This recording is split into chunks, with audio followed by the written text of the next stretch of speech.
because it's consciousness. Mm-hmm. Or some people call it subconscious, some people call it super conscious. Mm-hmm.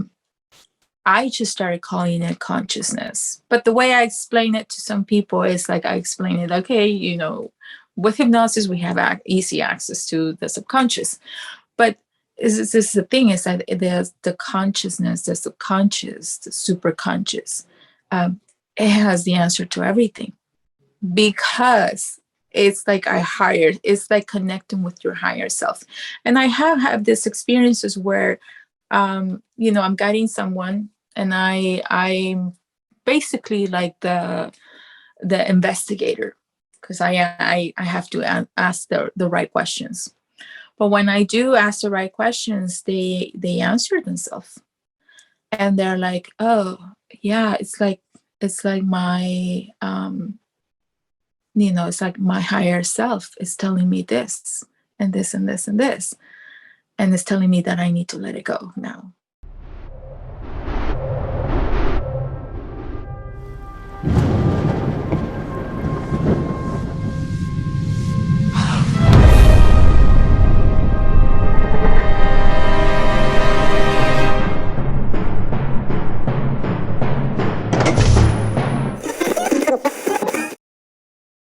Welcome to Far with Faust, everybody. I am Faust Chicho, and I'm having deja vu. I'm joined by Elia Bean. I'm thrilled to have her here. She is a licensed RTT practitioner. She's a which stands for Rapid Transformational Therapy. She's a hypnotherapist and a mindset coach in the San Diego area. She has majored in marriage and family studies, and she continues to pursue all kinds of healing modalities. What we're going to get into is, she has a certification in thanatonology. I don't know if I'm saying that. Did I say it right? Thanatology. Yes. Thanatology, yeah. And that's the study of different aspects of death from multiple perspectives. But what we're really going to get into, what I'm excited to talk to her about, is her work with in past life regression. So, Elia, thank you so much for beaming in. It's a pleasure to have you here. We have a funny story to tell everyone. So we were just recording for like 40 minutes, half hour at least. And then I realized that I wasn't recording. So yeah, so here we are again. Oh my God, I'm so sorry. No worries. Thank you for having me, first of all. You're so welcome. And so, yeah, so we were discussing. Yes. We were talking about, how I got into past life regression. And so I became a therapist. And after that, I wasn't practicing. Okay. I was not practicing therapy. I became a therapist because I went through, I needed to heal, just like every other therapist, every other shrink up there. We do it to work around on our own healing process. And so that's why I did it. And I was in therapy myself. And when I was there, I realized that there has to be more. There has to be something that it works a little bit faster, something more efficient. And so this is why I continue to learn other modalities, right? So I study thanatology, then I study, which, yes, it is the study of death, but it taught me how to live better. And then of course, you're right, NLP, because again, I had this issue with words and the meaning of it. So I needed to change the meaning of certain words. And, all these different things, mindset coaching and all this stuff that I just got into it. And then hypnotherapy just kind of really got to me, and I was like, okay, this is it for me. And yeah, so I use it on my clients. And the very first time that I tried past life regression was kind of by mistake, but it wasn't really a mistake. It had to happen. And I took this client into a regression, and he was just kind of like, going back into a lifetime that wasn't his lifetime. And I freaked out at first, but then I just continue. And You're just like, kept be going. cool, man, be cool. Yes, exactly. I just kept going, and then we finally finished. Because what I have found with past life regression is that a lot of times we don't understand why we've been feeling this way, or why we have certain like patterns in our life. And with past life regression is like, once we go back to that lifetime, we realize, oh, it's because this happened to me, so I've been holding on to this trauma. And so every time that something that triggers that emotion, I go back to that trauma again. And so I continue to follow into the same cycles, into the same patterns. And this is what, Dolores Cannon talks about, because that's why I started following her work, and that's why I became a past life regressionist, because we just kind of go back into that trauma that happened into that lifetime. Mm-hmm. And then just things starting to make more and more sense to me. And now I realize that there is really not a past life, because time is really Mm-hmm. non-existent. Simultaneous life regression. Exactly. So, like the past life, the present, and the future are happening at the same time, because we are multidimensional beings. And so that makes perfect sense to me now.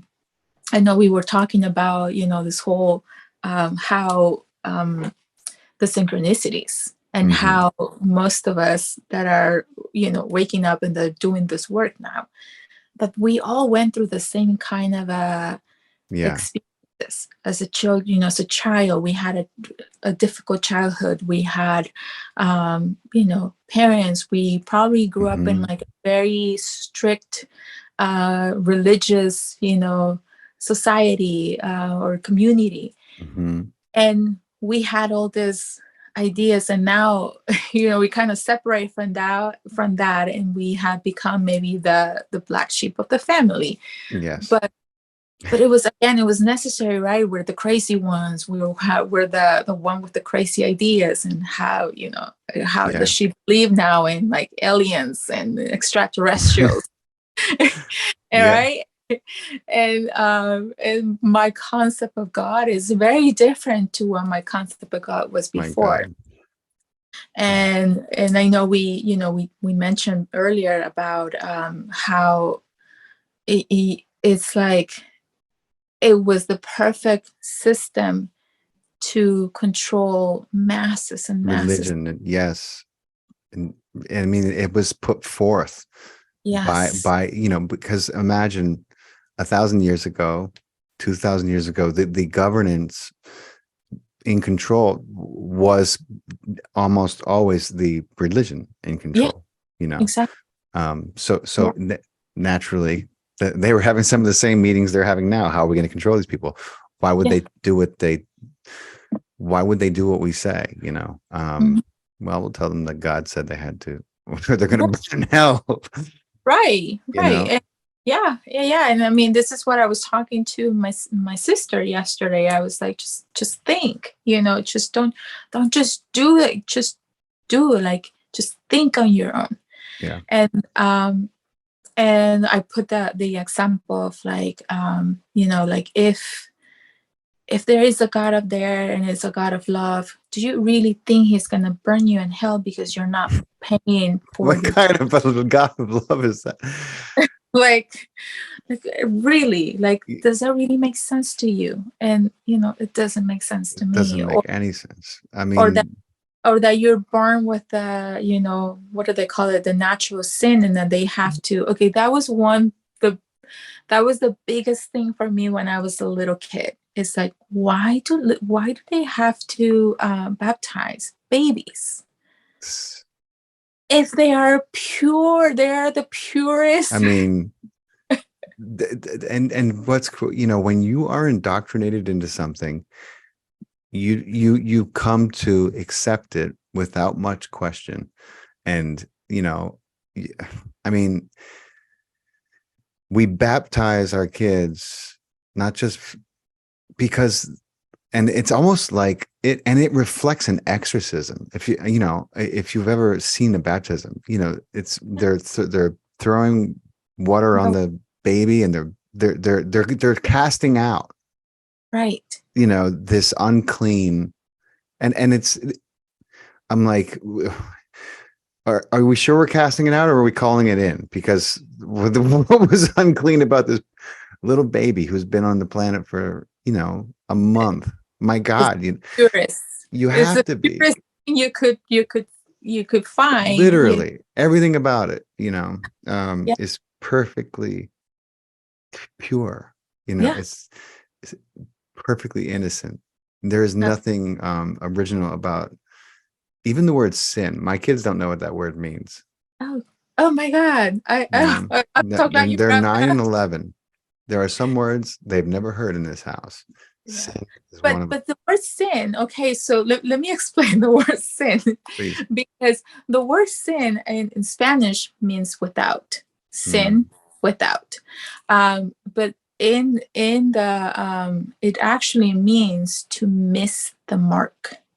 Hmm. It was a term used in what is that called? Archery. And it's a term that means to miss the mark. Hmm. So it's when you do something without the intention.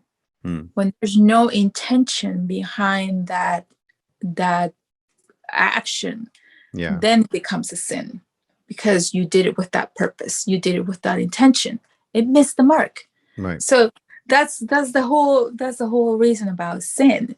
But the idea that they put behind it, of this like diabolical thing behind sin, it's really not.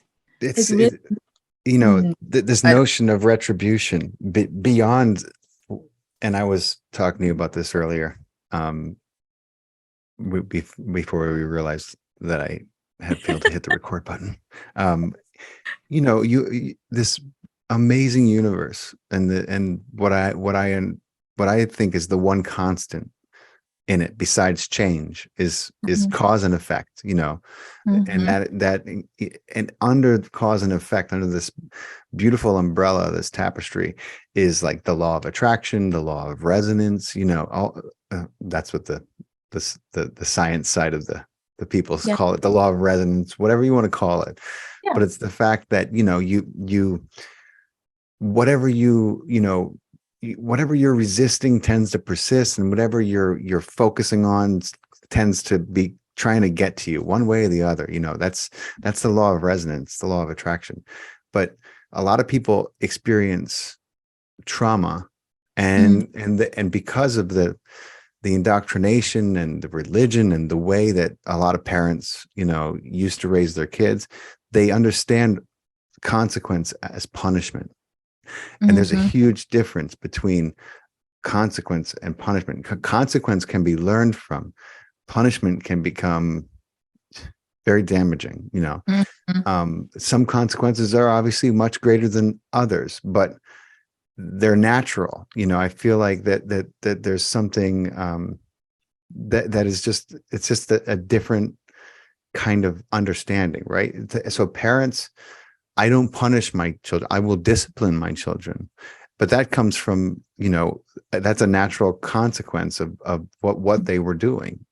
That they need to understand that there's always going to be consequences and choices.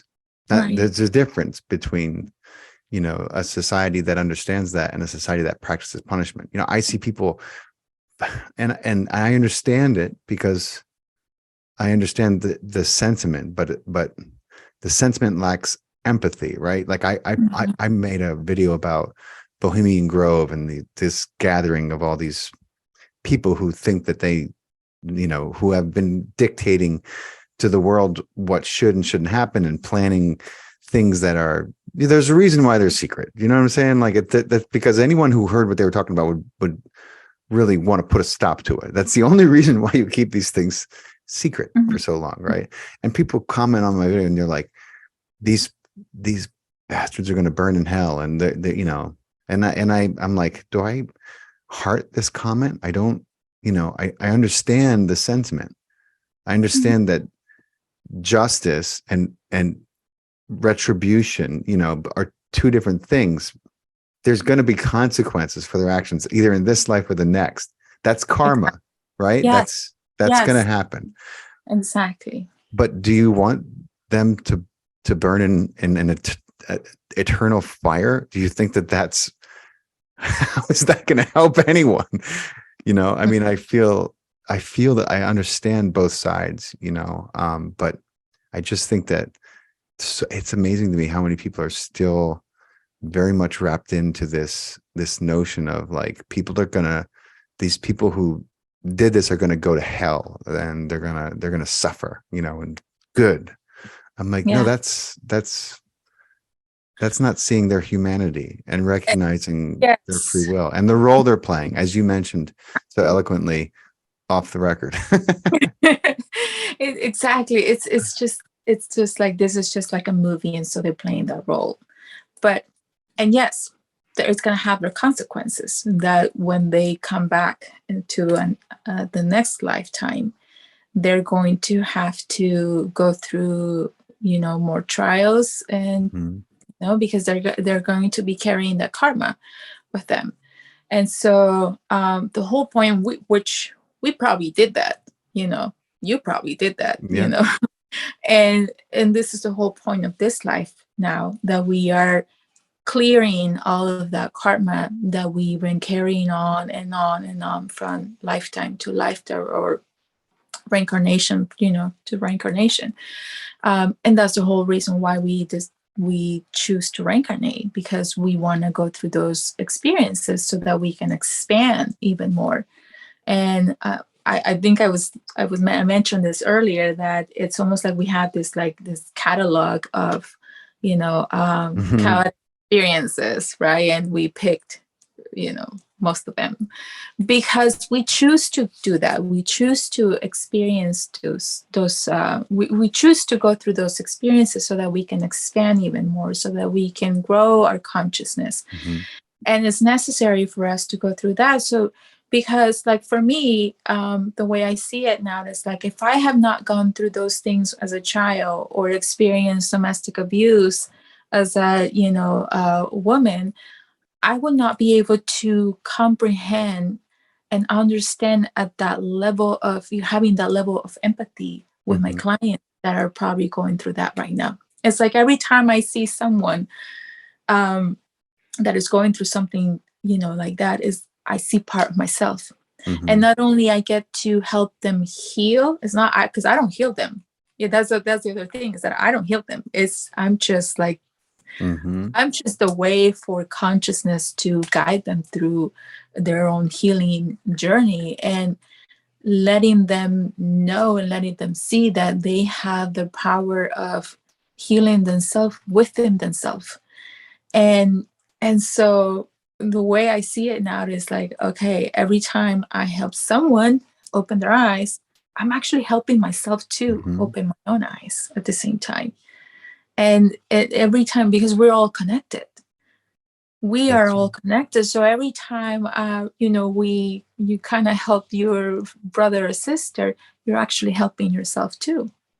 And I think that's the whole concept that it is talks about in the Bible, right? Like, that love thy brother as you love thyself. And that's what it is because Mhm. every time you're loving somebody with that level of um with that love, just like the way you love yourself, or you help somebody heal, or show them how they can Yeah.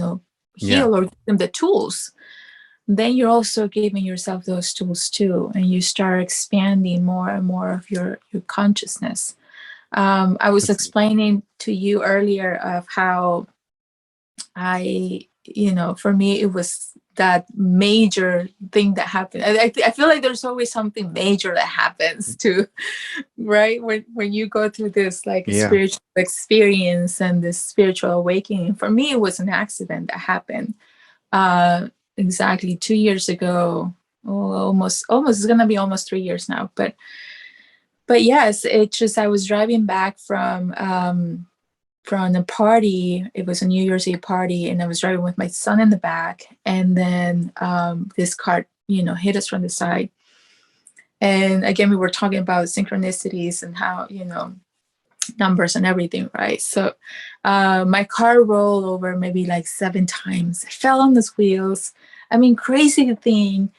And then in that moment, I started to communicate with them. I just called it they, them. And did you get a sense of that they just feel, I guess, like non-corporeal, like celestial, angelic, or did they yeah, feel? yeah. So at first, honestly, for a long time, I thought it was an angel. For a long time, I was like, oh, my guardian angel. Now that concept kind of has changed a little bit more. And I was like, oh, okay. Like every time I communicate with them, or they communicate with me, I should say, it's almost like I feel like the mothership is like right there, like somewhere up there, and they're just that we're able to communicate telepathically. And so that's kind of what was happening that night. So that's crazy. So you're literally, your car is in a roll, and everything is slowed down for you, right? Everything is slowed down. I mean, to the point where the car first hit the ground, the top of the car hit the ground, and the whole windshield just kind of like splattered. It was like in slow motion, like the even the little particles of glass, this shining light was like everywhere.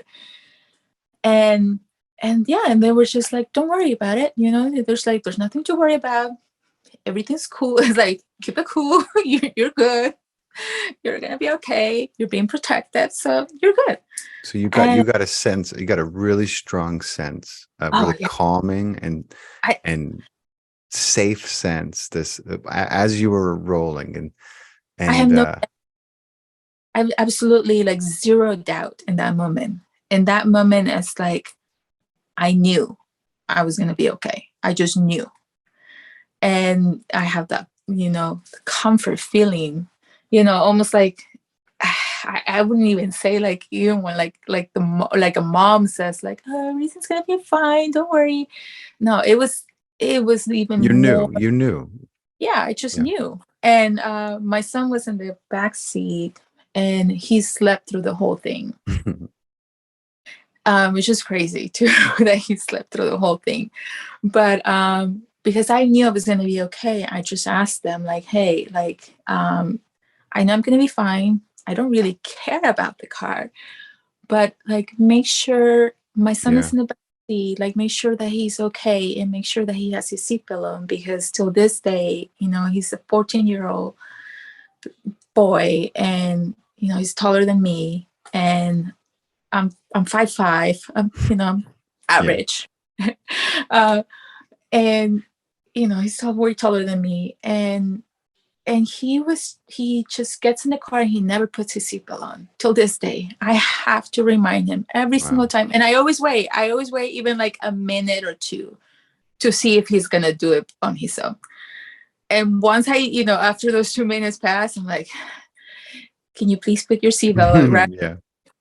So I have to remind him, and that's okay. But in that moment, he was sitting in the back seat, and at the minute he sat in the back seat, I'm pretty sure he fell asleep, and he even took his shoes off, because I could see the shoes kind of like flying in front of me. And but when I asked them, like, make sure that he's gonna be okay, and I just felt this reassurance, like, yeah, he's gonna be okay. And so the car stops, and I was so alert. I knew exactly what I needed to do. I just took my seatbelt off, and I jumped into the back to check on my son. He had his seatbelt on, and he was fine. He had just woken up. He was like, "What kind of this is a crazy dream?" He's like, Mom, the glass, the windshield. Yeah. He's like, it's broken. What happened? And he starts like screaming and Yeah. getting, I'm like, it's okay. We were in a car accident, but everything's okay. Everything's going to be fine. Are you Right. okay? You move. Is something hurts? And he's like, yeah, I'm okay. And again, I'm little. Yeah. And so I just grabbed him and carried him out of the car like he was like a little baby. Mm-hmm. And so I had like super strength in that moment. I'm sure. And it was just amazing. It was just such an amazing experience. I was in shock mostly because absolutely nothing happened to me, Mm-hmm. and nothing happened to my son. I remember that day we were I didn't have a car, and it was the New Year's Day. Mm-hmm. I couldn't even rent a car. There was nothing available. Mm. So we were like traveling in, we're taking an Uber, we're taking Lyft or whatever. And we were like telling our story. every single person that we will encounter, we will tell our story. And then we went to the emergency room because I wanted my son to get checked. Yeah. And just to make sure that nothing was broken, because he kind of had a little bit of a pain on the side, but it was from the seatbelt. Mm. And so they checked him, and we told the story to the doctors, and the doctor's like, oh my God, I just told my colleagues right now because I can't believe you guys were in a rollover accident and you're fine. And then the nurses were like, do you want us to check you too? And I was like, no, I'm good. I was like, I'm good. I'm like, nothing's wrong with me. And I just knew he was fine too. Did you ever ask him if he remembered putting a seatbelt on? Yes. Okay. So later that day, so where they were checking his checking to make sure that he wasn't nothing broken, right? And I was like, I just saw the X-ray. Nothing is broken. Yeah. And the nurse heard me. And she's like, well, we need to make sure, we need to wait for the doctor, make sure that everything's fine. And the doctor came, whose name was also Matthew. My son's name is Matthew too. And he's like, oh yeah, everything's fine. Nothing's broken. He probably just has like a little bruise bone because of the seatbelt, but everything's fine. And so my son's like, well, since nothing is broken and everything's fine, why don't we just go and celebrate? Let's just go to the movies and get something to eat. And I was like, that sounds perfect. So we went to the mall, and we were sitting there, we watched the movie. And at the end of the movie, we were waiting for our Uber to take us home. And he's just standing there, and he looks at me, and he was like, you know what? I'm never going to forget this day because honestly, I don't remember putting my seatbelt on. I don't know if I had it on. I don't think I did. And I was like, I don't think you. Yeah, you never do. You never put it on. You literally till this day. This is almost 3 years ago. Till this day, he does not put his seatbelt on. And so, unless I remind him. Yeah. So yeah, that was a very, very interesting experience. And then after that, of course, COVID happened. I had a business in Mexico, and I used to travel at least once a month, going back and forth. And when that happened, we ended up closing. I had my business partner back in Mexico, and so we ended up closing the business. And it forced me to start practicing. And then, of course, COVID happened, and then all these people were like suffering from depression and anxiety and all these things, right? So that's when I was forced to start practicing as a therapist. That's when I was kind of, I almost feel like, nothing happens by accident, really, because I also discovered how powerful we are as manifestors, as creators, because my car was a white SUV and I wanted a black one. And I hadn't been thinking about switching it. I had to go through something so dramatic like that because I said, that year. I was like, this year I want to live life to the fullness, but I want it to be intense. And that's exactly what I got. Be I careful got what you wish for. I got intensity from the very beginning of I want, 2020. let's see, my goals are I want a new truck, black truck, and I want adventure. And like, all right, how would you like all those in the first 2 weeks? In the first day? My God. No, Seriously, it's a that's it's a real thing, and that's how it was. It was like immediately right there. It's like, oh, okay, you want intensity. Oh, here you go. you got to Because you be signed up for careful. that too. I signed up for intensity too. Yeah. So yeah, it's been a journey after that, of course. That is such a crazy way. That is a unique and crazy awakening experience, and for you to have that experience, but literally, like, you see so many movies when car accidents happen, they love to slow them down, right? But art reflects life, and something about that experience, and the fact that you found yourself, literally rolling in a car, but yet having this telepathic or telempathic, whatever they call it, Yeah. communication happening in outside of time, even though you're still experiencing time. And we were talking about this too.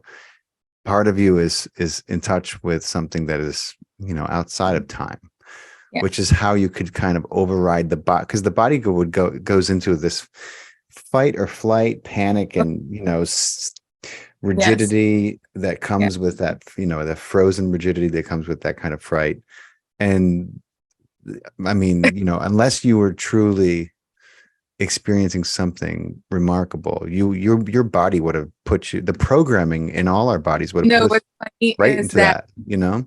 what's funny is that a few days before that, I went to this amusement park, and I love, like those crazy rides where they're like turn you and like that was kind of like my practice. That was like my practice for the accident, because That's when hilarious. when the accident was happening, it's like I just kind of like let my body loose. Yeah. And so that, I wouldn't like have that, my body like rigid. And because I always heard that, whenever people go through that, especially when they're sleeping or they're drunk, nothing happens to them, or Yeah, nothing happens to because their they're so body, relaxed. Yeah. body relax. So that's what I felt like I needed to do. I just needed to relax my body and just go with it, roll with it, Yeah. literally. And That's but funny. yes, I synchronicity. I don't go to amusement parks often, but I will get there. Like maybe once a summer with kids, and I always take the time to go on the roller coasters, because yeah. I want to practice overriding my fight or flight. So I go on a roller coaster, and I'm just like, whether it's one of the crazy ones, or I am sitting there and I'm just like trying to be as relaxed and like completely unaffected as I can, because which is the crazier the roller coaster, the harder the challenge. Yes. But my kids are like, what do you I'm like, I'm just gonna see if I can go on it without ever doubting how taken care of I am. Mm-hmm. And some turns I'm like, your body's like, no, no. Your body Right. tries to take over, and you gotta smile and relax. But that's Yeah. funny. It is. They do serve as a great rehearsal. It's like the ice bath. The ice bath is so good for you, because you're teaching your body to overcome the fight or flight, and it has a cascade of effects on the body. So it's interesting. The other thing we were talking about, besides the religion being a control mechanism, which I think we touched on again, was some of the past life regression that not only you were doing with your colleague, but were working with your clients. And Yeah. I was telling you about how, because you were telling me how it's like oftentimes it's triggered, right? Like there's what's the typical trigger? Is there one, or like how does it typically go, and what's the craziest kind of Well, most specific thing that has come out of a regression? it depends, because I started working with clients that wanted to stop smoking, that wanted to lose weight, and they wanted to stop, any type of addiction. And I remember taking this client back into a past. It wasn't even a past life; it was just a regression. But she went to a past life where she was being burned, and so the smoke was just creating that trigger and taking her back to that trauma. And when we attach to something, attachment is rooted in the trauma. So when we attach to something, it's because there's trauma behind that attachment. Um, and so that's the things, that she was so attached to, the cigarettes. She was so attached to the smoking because she was attached still to that trauma that happened to her when she was being burned alive in a specific lifetime. And so like clients that wanted to lose weight, same thing. It was because they went back to where they were a child, and they were, in a past life, and they had been abused so much that they wanted to be bigger. They wanted to be able to be bigger. Or women, for example, I work a lot mostly with women.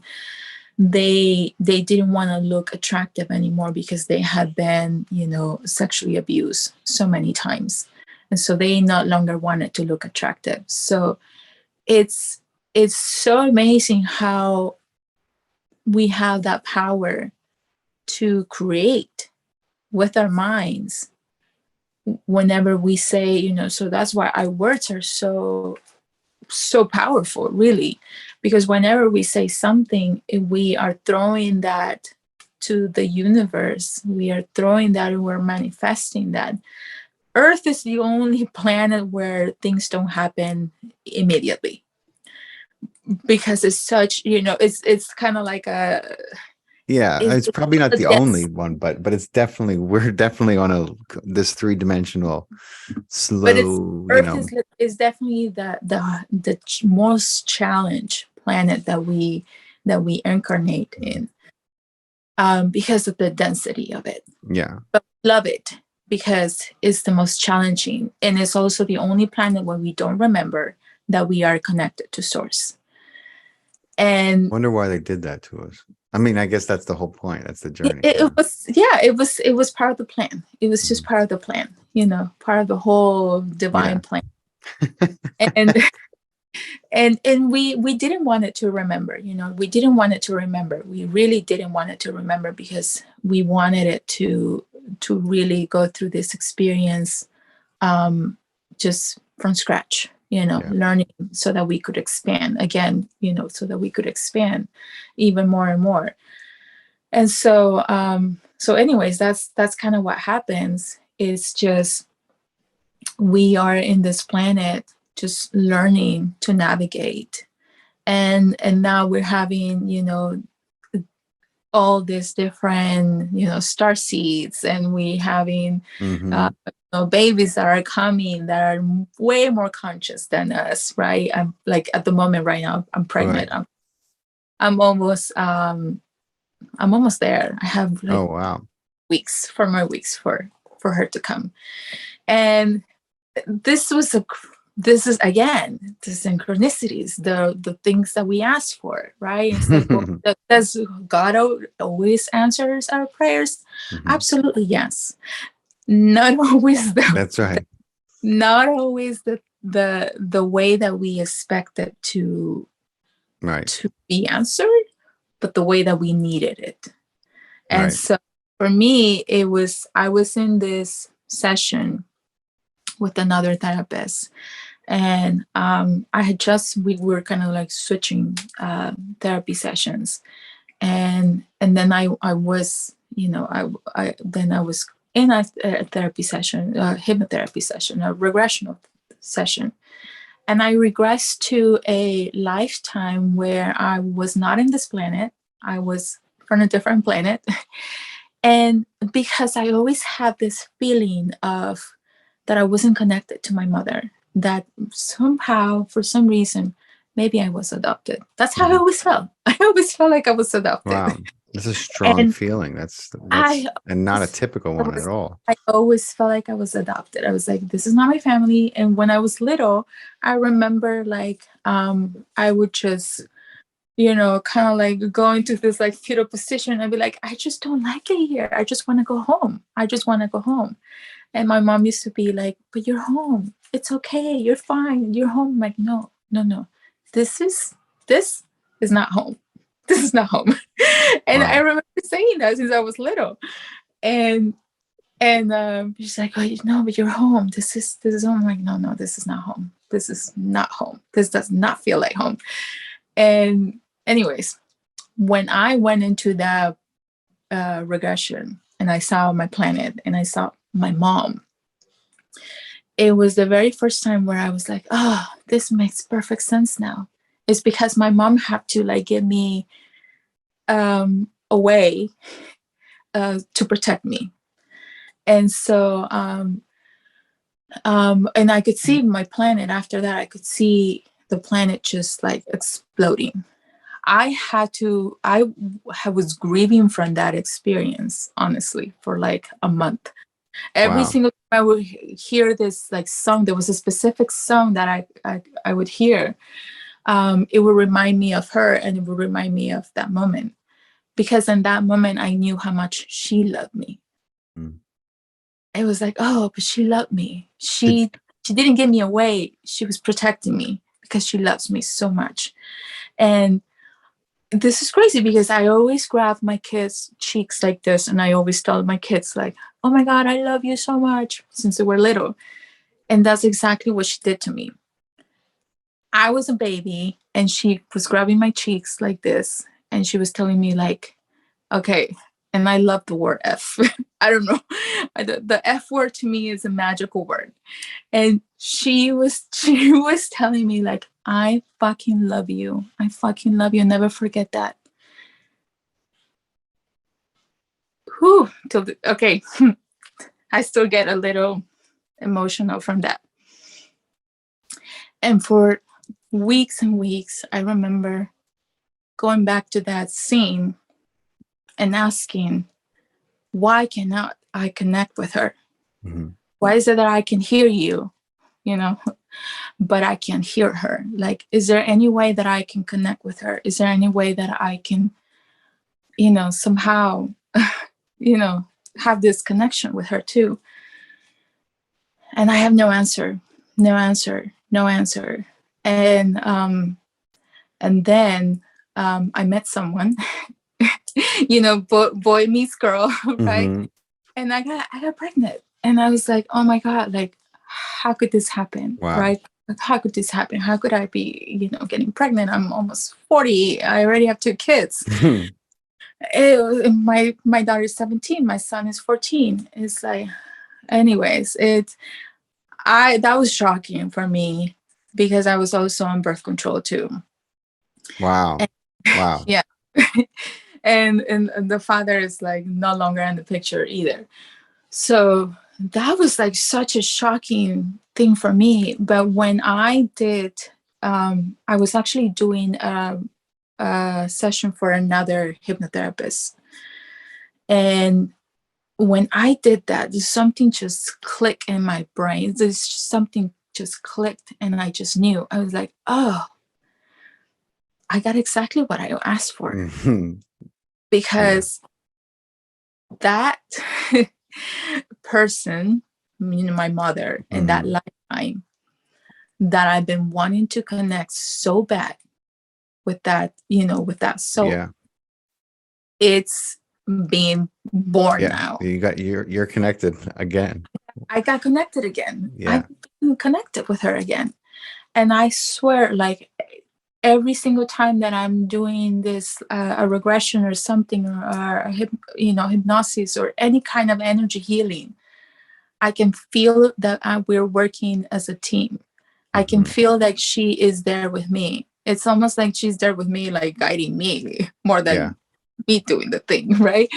It's like she is there, like guiding me. And that's why I said, like, all these new souls that are coming, they're coming like ready. They're like coming to teach us Yeah. rather than us really. It's almost like it's better if you get out of the way. Yeah. And You just know, I feel like the challenge is to then put them in a situation as much as possible to let them flourish and be who they are, and not indoctrinate them and dumb them down with this. And it's so challenging these days with my kids are still, they both go to they both have learning differences. One is dyslexic and the other one has a completely different set of challenges or differences, they call them these days. In my days they called them disabilities. I think they wanted you to know in a ridiculous way that you weren't going to be very good at something that the rest of the kids could do naturally, so they called them disabilities. But it's like so it's a challenge because I hate forcing my kids to go to school, because I know that what are they learning? I mean, I want my son to learn how to read really well, because he loves books. But so it's okay for now. But I'm well aware of the education system and just how incredibly limited it yeah. is. I mean, and what people don't understand is that is methodical. That is part of the suppression of the people that has gone on at the highest levels. But they don't want people to graduate with critical thinking skills. Literally, they spent 12 years with these kids teaching them how to think about things, but not, I say the opposite. It's like they teach them not to think. That's right. Right? It's like they tell you, it's like they tell them what to think. They don't teach them to think about things. Shut That's up right. and don't say anything, right? And then there's only one answer, one right answer. If you don't get that right answer, then you're dumb. If you don't get that right answer, then you're not smart enough, right? If you score a certain level, then you're not smart enough. Yeah. But that's the thing, is that it's another system. It's another system that was created to limit education. Every single system was created to limit. Literally. People don't. This is very hard for people to understand and admit, because it's a deep, dark rabbit hole. But if you go down it, and people are scared to go down it, I know. You can feel like you're on a precipice when you start down these rabbit holes. I remember I was there, and I was, I had come into a spiritual awakening. But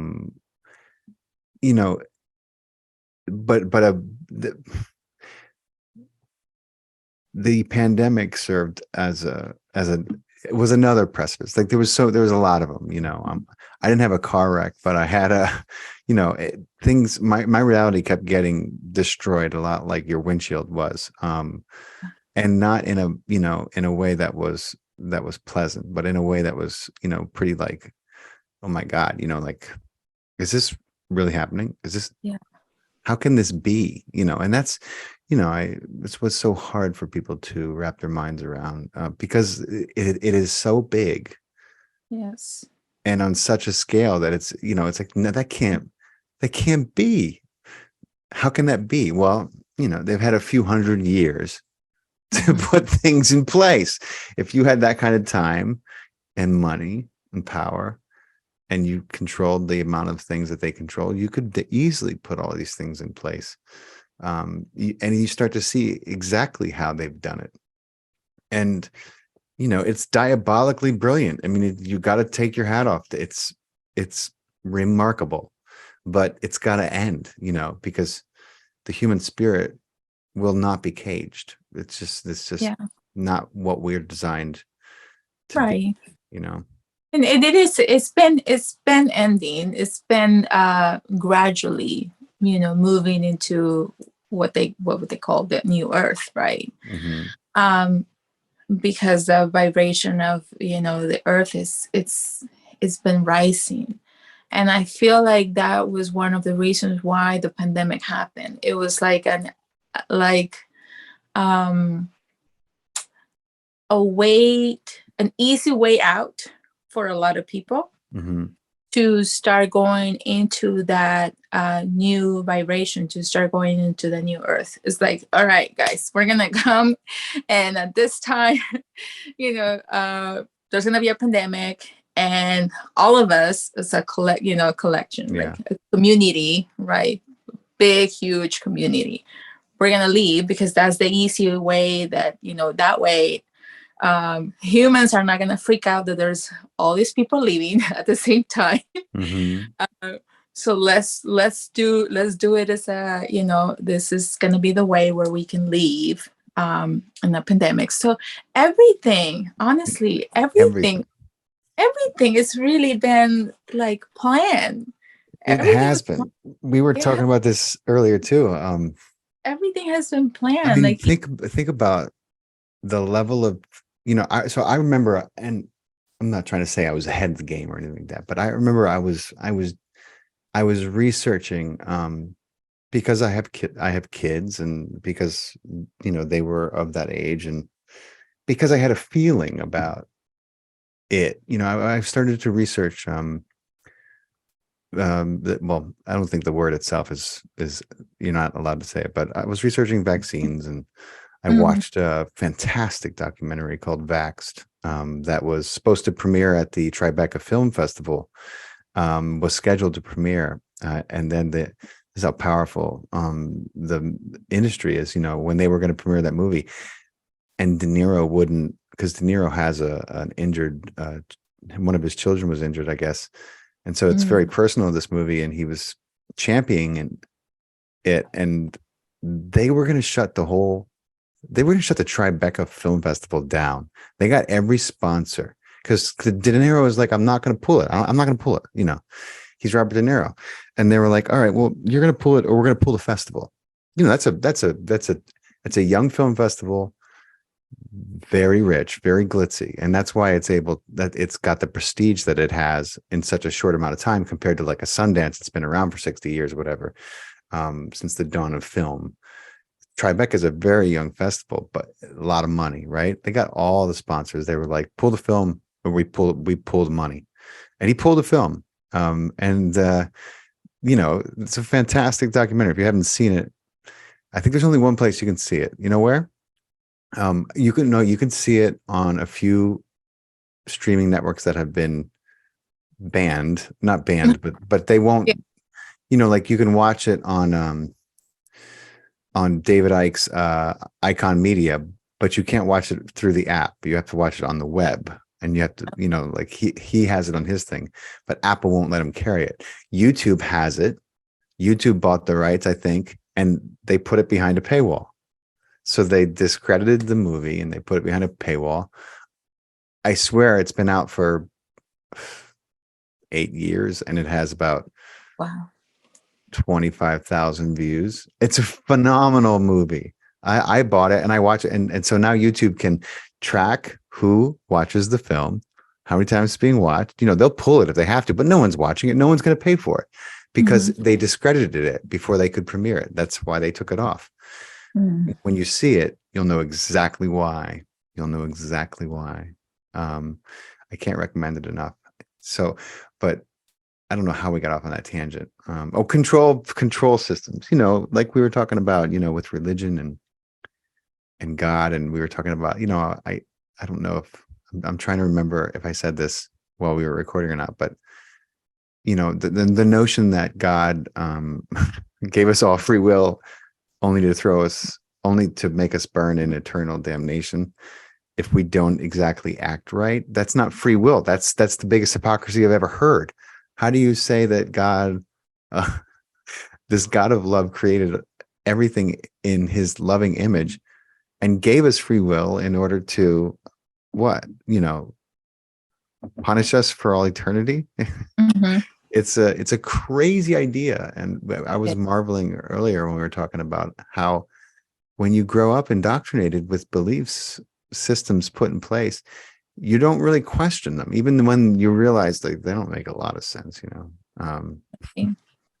And that's exactly what we need to do.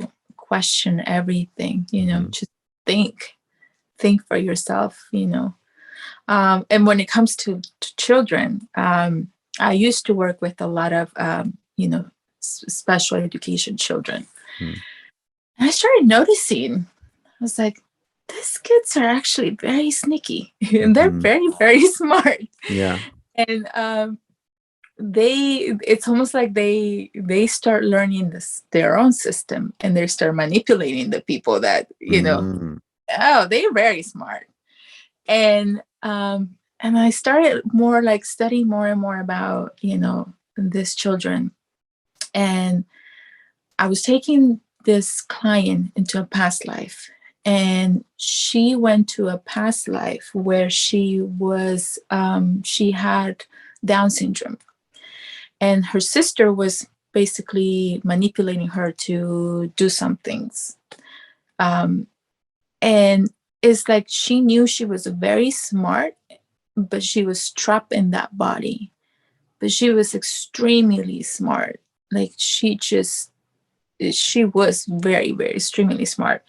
And then when I started learning more and more and more, is that these children, what happens is that they vibrate so high that it's boring. This level, this dimension is too boring for them.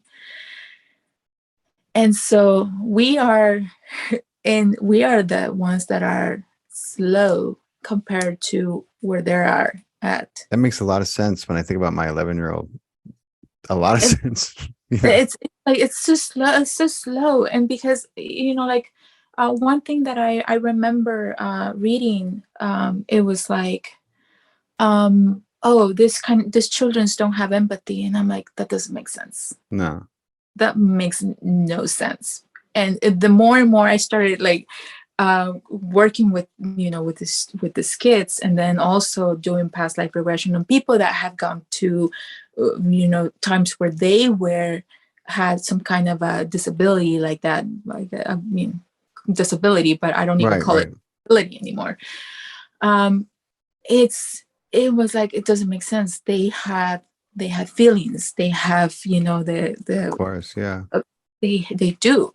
I mean, till this day, I have one of my I used to be a private tutor to this kind of children, and till this day, one of the kids that I used to tutor, her mom sometimes texts me, and she's like, oh my gosh, she remembers you, she talks about you all the time.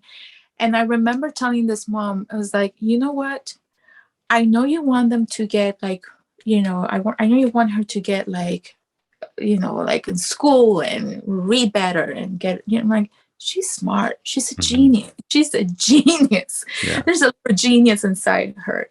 But you've been limiting her. And she was like, how so? I'm like, she has so many athletic abilities. If only you could maybe put her into gymnastics, something she can explode that ability. You will see a big change in her. Okay, she finally listened to me, and she was like, oh my God, I finally listened to you. I put her in gymnastics. She's like an all-star right now. She is just blossoming. She is just this like, wow, she's movement is life. Like, so I do this all the time. I get into it with my wife because she thinks that I have like this preference for athletics because I was an athlete. And while that is also true, it's not exclusive to the fact that I think that developing children are served by learning to use their bodies, by practicing something, by getting good at something, that the coordination and the way the brain is fed by such events is irreplaceable. And it can answer a lot of questions, not only for the parents but for the kids, and it gives them confidence, and it lets them be proud of themselves and their effort. It's just it serves so many purposes on every level, as above so below. And I'm a big proponent of it, and it's something that comes up often in my family. Right. I'm like, let's get these kids moving. Yes. Movement is life. Yeah. Yeah, So exactly. Because again, they vibrate as such a high mhm, vibration, that this is slow for them. So yeah. they need movement. They need something that is gonna keep them move, a little faster than what they normally do, because we're too Yeah, slow. it is. It's so obvious. I like, it's I look at my kids and I'm like, yeah, my God. Um, I'm so curious about this. How specific do some of the regressions get? How much information comes out, and like what's kind of like the most specific that you've heard, like maybe you've experienced, or that your colleague has experienced, or that Yeah. not just with yourself, with your practice. It's very, very specific, especially when you want to, because it's consciousness. Hmm. Or some people call it subconscious, some people call it super conscious. Hmm. Um, I just started calling it consciousness. But the way I explain it to some people is like I explain it, okay, with hypnosis, we have easy access to the subconscious. But is the thing is that there's the consciousness, the subconscious, the super conscious. It has the answer to everything, because it's like connecting with your higher self. And I have had this experiences where I'm guiding someone, and I'm basically like the investigator, because I have to ask the right questions. But when I do ask the right questions, they answer themselves, and they're like, oh yeah, it's like my it's like my higher self is telling me this and this and this and this, and it's telling me that I need to let it go now. And I was like, well, are you ready to let it go? And they're like, yeah, yes. I'm like, yeah, I'm ready to let it go. I'm like, okay, perfect. So let's let it go. And uh, it's so specific to something that they've been feeling that they needed to work on, Right. whether it's an addiction or whether it's been, So lately. it's clarity. I mean, It's so much clarity. That's the thing, is that they get clarity. You get clarity into something. You get clarity. You get the answer that you've been asking for, because you go into this space where you can ask whatever you want. mhm, And you're asking to yourself. You're yeah, asking a question to your higher self. So it's like, how are you going to get that wrong? right. No, you can't.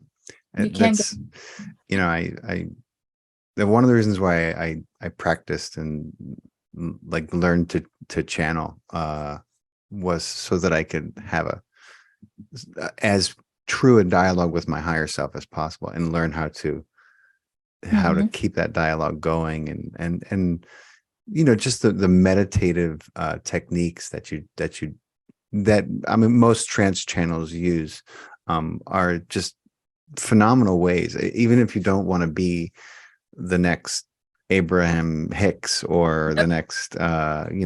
Bashar, or any of these incredible people who kind of hook up to one of their other selves. The first place you hook up when you do this work is with your higher self. You can you know I always say, and I learned this not the hard way, but the long way. You first have to connect to the earth.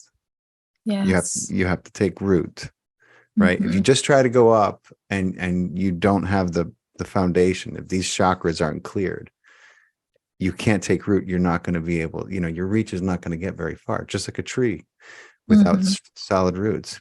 So to connect down first and then up and out, and the first thing you're going to connect with is your higher self, this Mhm. personality. I think, this, and then from there, it's like, the line is open. You can go up and out, and it's an amazing thing that happens.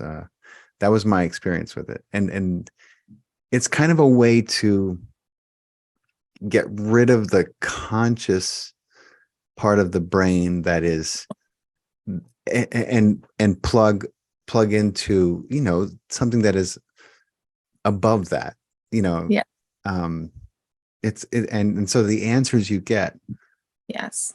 are pure. They're The conscious part of the brain is what gets in the way, yeah, really. yeah, more Because often once you than get not. get that out of the way, then the subconscious part comes out, or super conscious, or it's just like Yeah, everything makes sense. Everything makes sense. I want to do a past life regret. I'm going to be in San Diego in January, but you probably think you're going to have your baby by then. Yeah, but you know what? Like most of the regressions, most of my work, it's online. Oh, it's So okay. Okay. I always, like, most of my clients are actually on the East Coast for some reason. That I just Oh, most of my cool. clients are in the East Coast. So I just use Zoom with Very everyone. cool. Yeah, Zoom is great like that. Yeah. That's cool. Maybe I'm gonna have to make an appointment with you, because I've always just wanted to see what comes up for me, Uh, just out of curiosity. I've always right. been very Right. curious. Yes, and sometimes it's just like you said, like sometimes it's just curiosity, Hmm. and there's probably nothing that you need to work on, but it's just that curiosity of like I'm sure what there's something. what Yeah. happened, I'm sure right? there's something, There's but been times where I'm like, I meet someone and I'm like, there's like a very strong connection to this person. Like, I wonder what mm, was, what were we, or how did we yeah. meet, right? And then I ended up doing like I intentionally do a past life Hmm. regression, asking like, what is this person, where was this person, what does this person plays, what kind of role does this person plays in my life, Hmm. why am I connecting with this person again, or why was this person in the past life, and then Hmm. I do that and it's like, oh, we were really good friends in the, yeah, right, like we were like really good friends, we came together. It's like, I was like, oh, that makes perfect sense now. Yeah. Yeah, I met someone who we're the same age, uh, same religious background, Hmm. went to the same school, same college, Wow. um, but we just never met before, which is crazy. Wow. And we have so much in common, right? And even the way we grew up, our families, like our parents' marriage Hmm. was dysfunctional, or still dysfunctional, but they're still members of the church. And it's just, it was just crazy. I'm like, why am I connecting with this person now? Yeah.